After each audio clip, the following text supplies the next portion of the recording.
Dude, that is insane. Absolutely love the view from up here.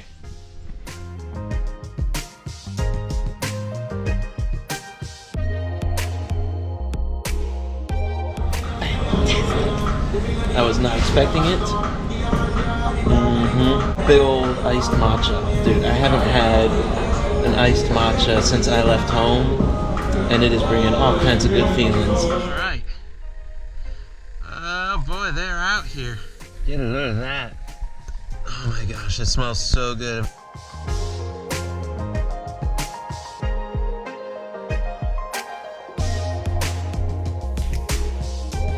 Let's party!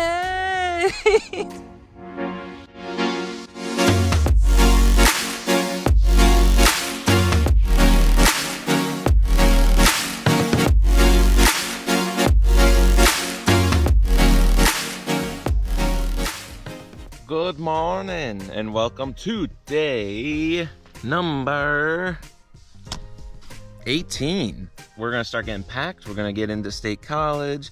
We're gonna meet up with the homesteaders and charge some stuff up and get Wi-Fi so I can transfer my photos from my phone to my Google account. That way I can delete it and free up like 30 gigabytes worth of space. Otherwise it's a chilly it's a cold morning actually.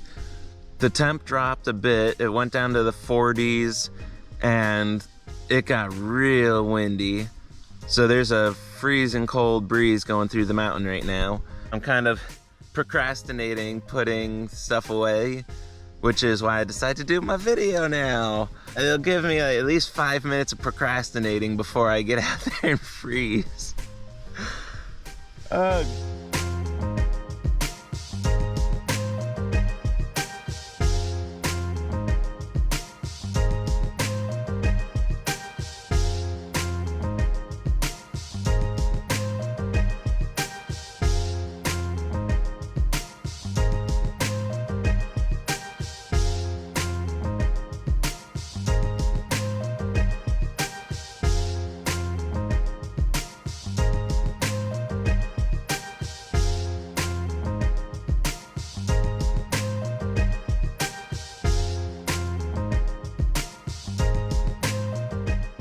Okay, this section is my favorite by far.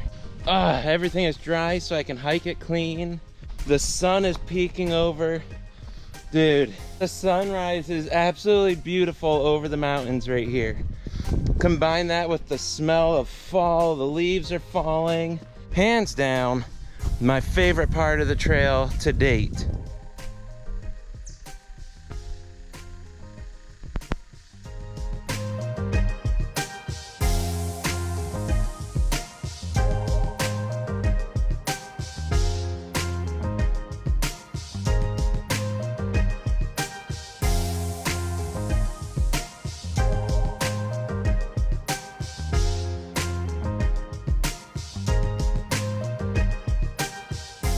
So we made it into town.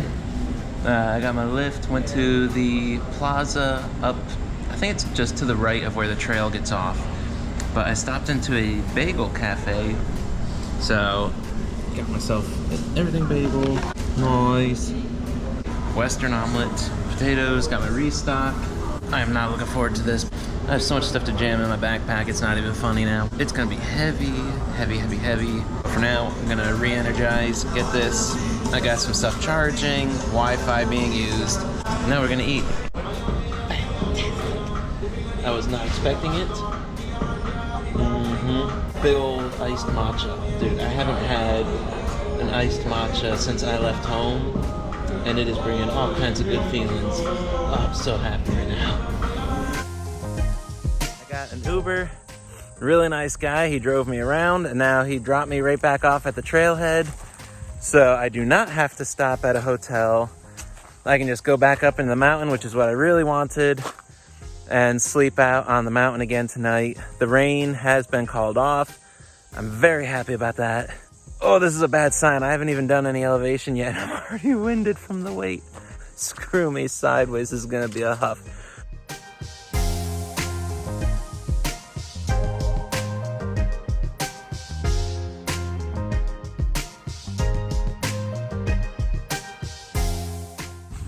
and it was awesome. I was at that cafe, and the girl came out from behind the counter and gave me a bag of like 6 bagels to take with me. So I'm kind of free carrying them right now. I have no idea where to put them on my backpack. So this was one of the times where, if you remember earlier in my videos, I was talking about what my gear was and how I had the carabiners. This is why I carry multiple carabiners. Man, they come in handy in the most weird times. So my bagels. Whoop. Yep. Dang nabbit. It got me again. I lost my bearings again following the trail. And it turns out Mid-State branched off and goes downhill. And I did not see the marking for it. So now I'm backtracking to try and find where I went wrong.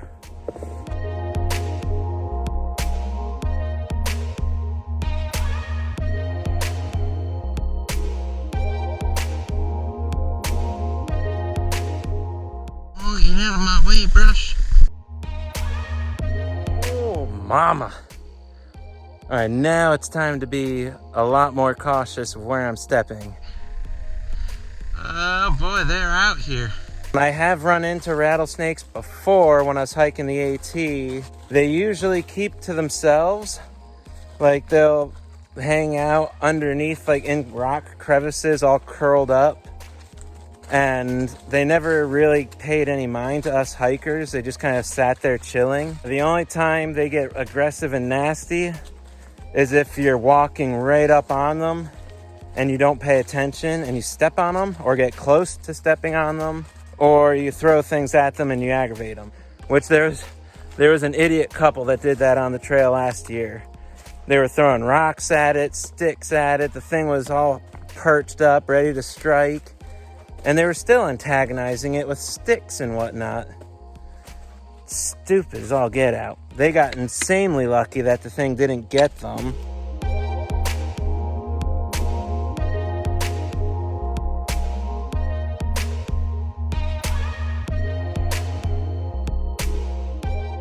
So if you're not into spiders, bring a friend and put them in the lead. Oh my gosh, my face has eaten at least, I don't even know, I've lost count past 20 spiders. I keep hitting web after web after web after web. You literally hit the web, you're like, oh my gosh, and by the time you get the spider and the web off, you look up just in time to get smacked by another web.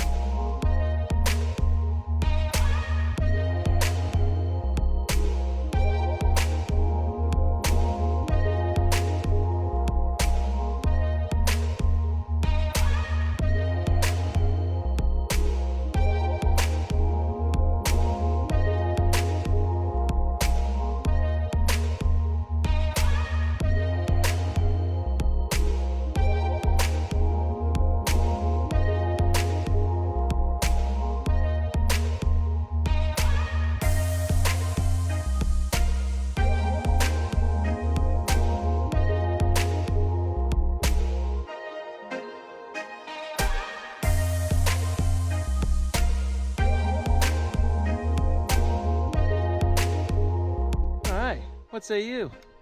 I think that was a much faster setup than when I had showed you guys on day one. You guys remember that? Day one, and I was like struggling to figure out how to get this thing up. And now look. And it actually looks right. So, with the acquisition of the bagels and all, I will get to demonstrate something that I haven't gotten to show you guys yet, and that is the Pacific Crest Bear Hang, or for short, the PCT Bear Hang. Up until now, I haven't really felt like I had to because everything has been zip-locked or shrink-wrapped, and there's absolutely like no smell permeating anything. I wasn't really concerned about it till now with the bagels because those are quite aromatic and they are not in a Ziploc of any kind. Yeah, I'm going to set everything up and I will show you what the PCT is. So basically, you got a standard bear hang, which I'm sure you've seen in movies or on different books, things like that. It's where you find a branch and that branch comes out, jutting out, and you get your rope, lob it up and over the branch. You hoist your food up into the air, and then you take that freestanding end of the rope and you tie it off to another tree. And that way your food is suspended up in the air. Now, there's one thing about that I have read, and it's that you never underestimate a bear, because bears, when it comes to food, they will find a way, and they have insanely sharp nails. So if they have enough time and they figure out that that rope is what's holding that thing up, then it wouldn't take much for them to put 2 and 2 together, slice the rope with their claws, and then poof, down comes your food. So the PCT bear hang is designed to neutralize that aspect. So what it is, you'll still find your branch, and ideally you want it to be, it was, let's see, I believe 25? I think like 25 feet high, because you want your paracord sections to be about 50 foot long. So that way your paracord can go up 25 foot and 25 foot back down to you on the other side. The next part, you'll take your carabiner, you'll loop the food bag into the carabiner, you'll feed that loose end, the working end of your rope, through the carabiner as well. So that way, when you're pulling it up and hoisting it up into the tree, it'll all be going, all those ropes are going through that carabiner. And this will all make sense once I show you. Once you hoist the food bag all the way up as high as you can get it touching that tree branch, you want to then reach as high up on that line as you can. You're gonna tie a clove hitch, and it's gonna be an open clove hitch, and you're gonna get a toggle, which is anything like a stick. You want a decent stick. You don't want a rotting stick, because the rope and the weight of it will snap it and it just won't work. So you get yourself a good solid stick or something similar. You put it inside of your clove hitch. The clove hitch tightens around that toggle, and as you let that rope go, your toggle will start going up into the air. While your toggle goes up in the air, your food bag comes down.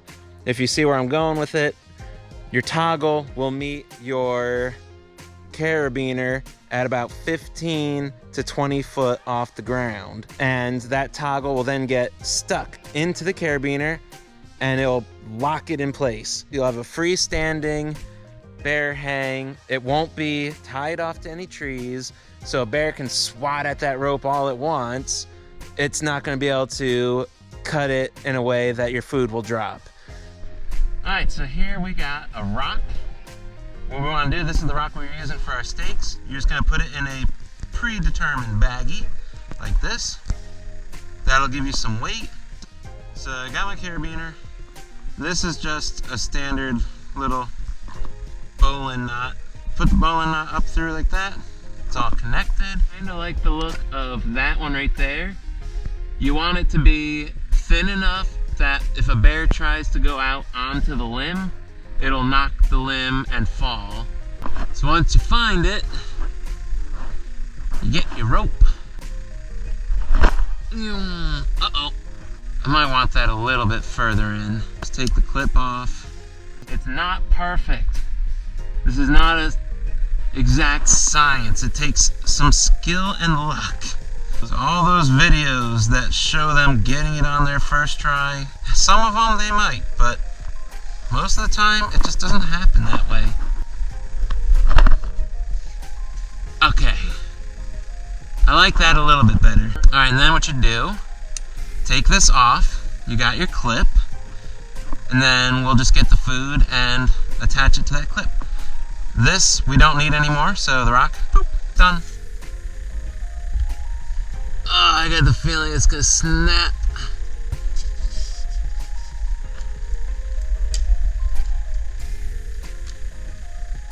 Okay, like that.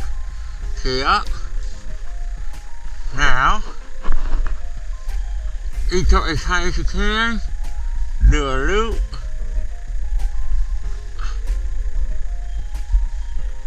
loop. And then another loop. Oh, shit. It's really tricky. And then this one goes behind.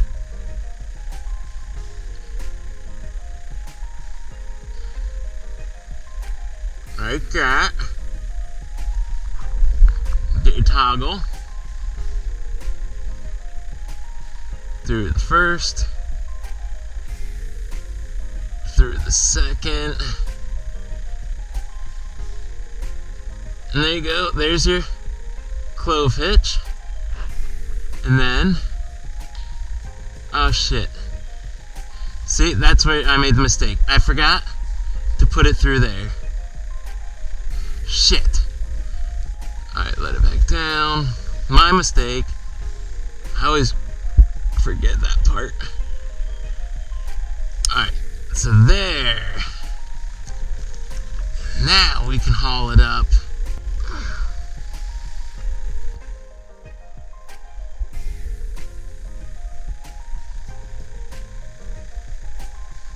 There we go. Clove hitch applied, and then like that. It should probably be higher, honestly, but I'm not gonna worry about it right now. Simple, delicious. Get a load of that.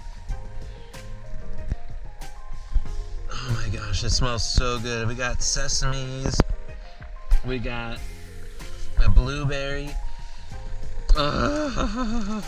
That's breakfast. Dude, these smell so freaking good.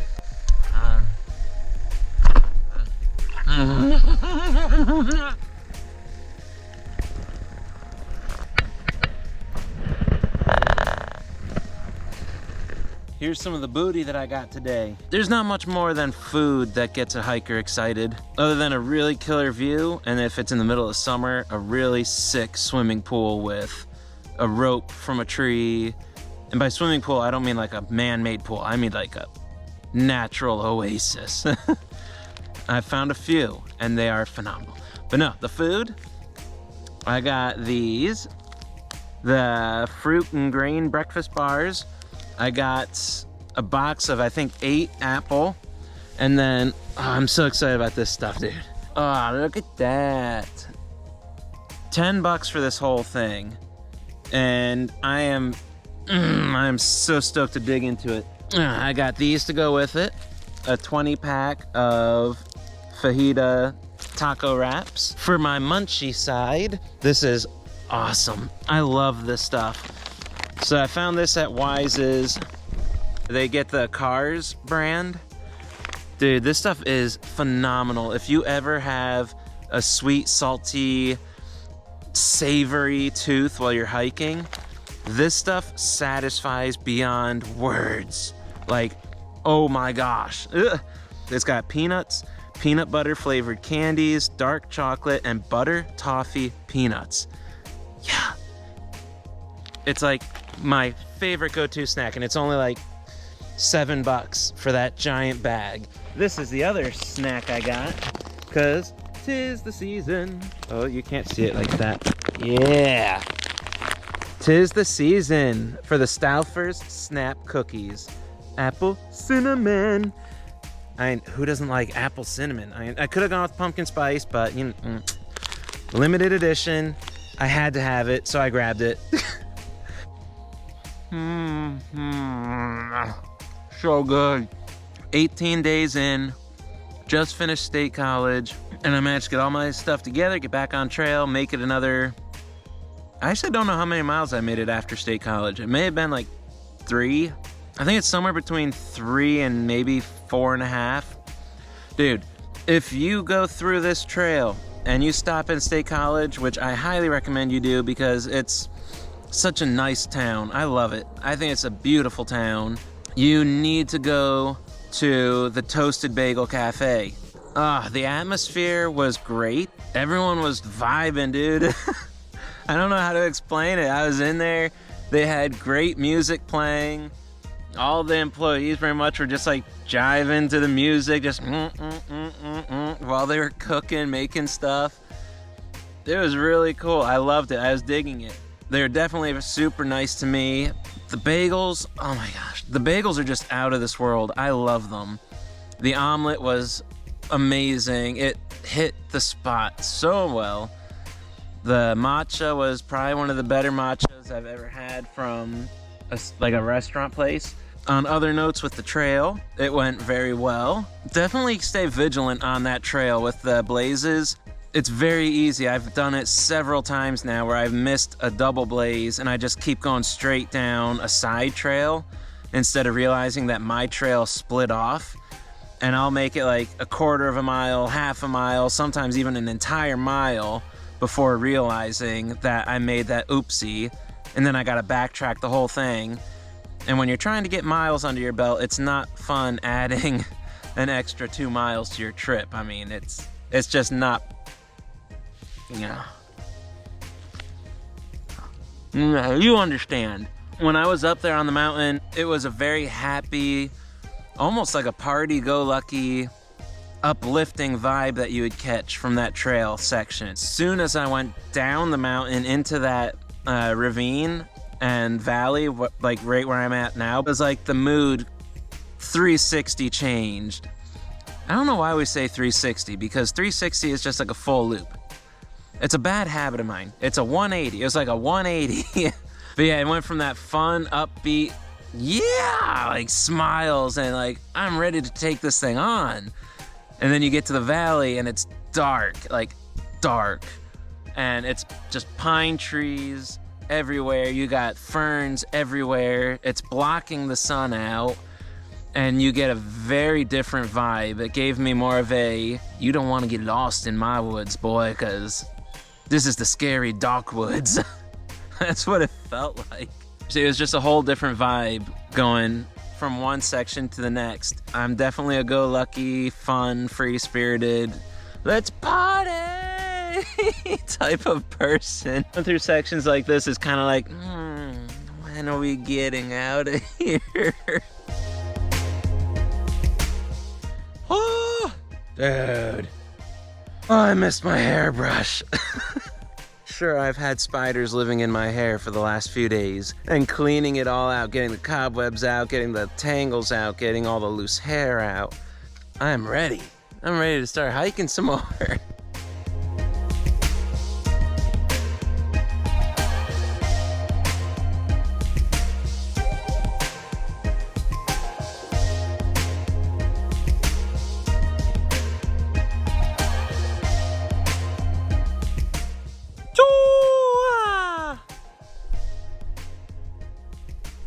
My legs are screaming right now.